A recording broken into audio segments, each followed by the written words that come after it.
How to insert video in PowerPoint.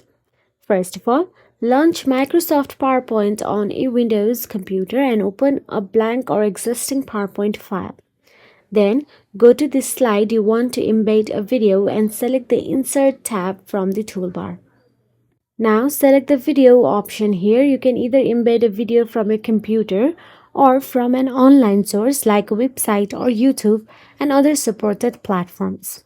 Click this device from the drop-down menu to insert the video from a folder on your computer. Then select video format to access formatting options like borders and effects, or right-click the video for more options.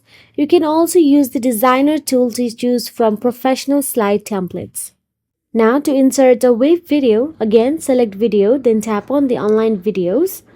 PowerPoint only supports YouTube, SlideShare, Vimeo, Stream, and Flip video providers. Now if you choose to embed an online video, copy the link to the video you want to embed and paste it in the blank field. A preview of your video will appear in the Insert Video pop-up.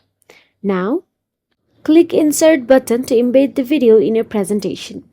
So that is it. If you found this video helpful, please like, share and subscribe, and thank you so much for watching.